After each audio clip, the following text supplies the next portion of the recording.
Quand choisir l'option supprimer la ligne à la suppression du lien dans TimeTonic? Une nouvelle sous-option a fait son apparition dans la fenêtre de configuration de la colonne de lien. Elle vous apparaît à la sélection de l'option création unique. En la sélectionnant, vous allez garantir la suppression des lignes dans la table qui est rattachée en cas de suppression de ces liens dans votre colonne de liens, pour éviter les lignes qui deviennent orphelines. Quand activer cette sous-option suppression de la ligne à la suppression du lien? Voici notamment deux exemples où il va être particulièrement utile de la valider. Dans une table session d'inventaire, vous générez des lignes dans la colonne de liens qui correspondent à des lignes de référence produits.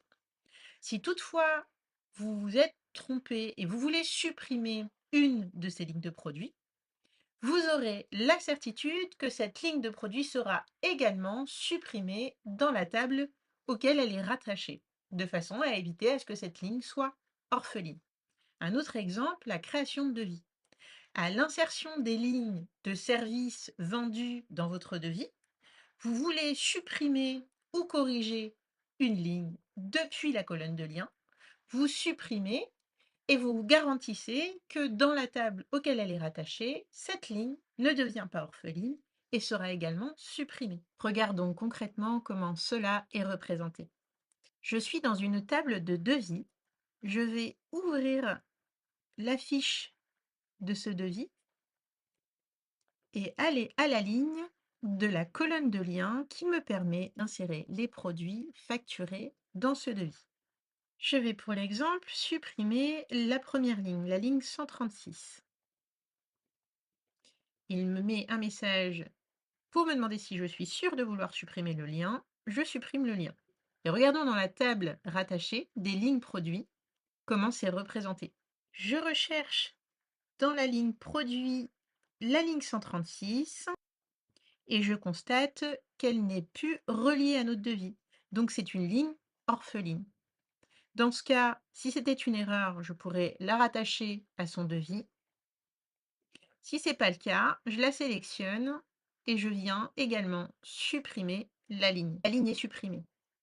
Maintenant, regardons en activant l'option supprimer la ligne à la suppression du lien pour découvrir que nous n'aurons plus besoin de faire ces actions.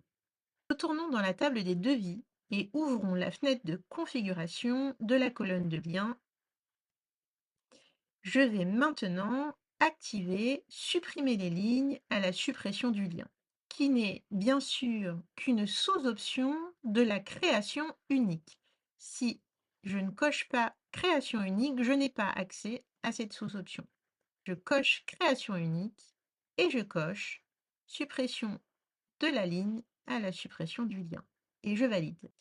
Reproduisons une nouvelle fois maintenant avec l'activation de l'option une ligne de produit dans un devis. Je vais supprimer la ligne 137.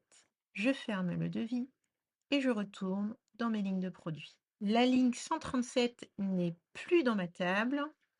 Pour confirmer, allons dans la corbeille pour constater qu'elle a bien été supprimée au moment de la suppression du lien dans la colonne de lien. Vous pouvez obtenir la traçabilité de la suppression de ces lignes en vous rendant dans la corbeille. Vous sélectionnez éventuellement la ligne que vous recherchez, vous la restaurez et dans la colonne des mises à jour, un élément vous indique que cette ligne a été supprimée par l'activation de l'option suppression de la ligne à la suppression du lien. En conclusion, l'activation de cette option vous garantit une suppression de bout en bout et une représentation claire de vos lignes de données dans vos espaces. Testez-la au plus vite dans TimeTonic.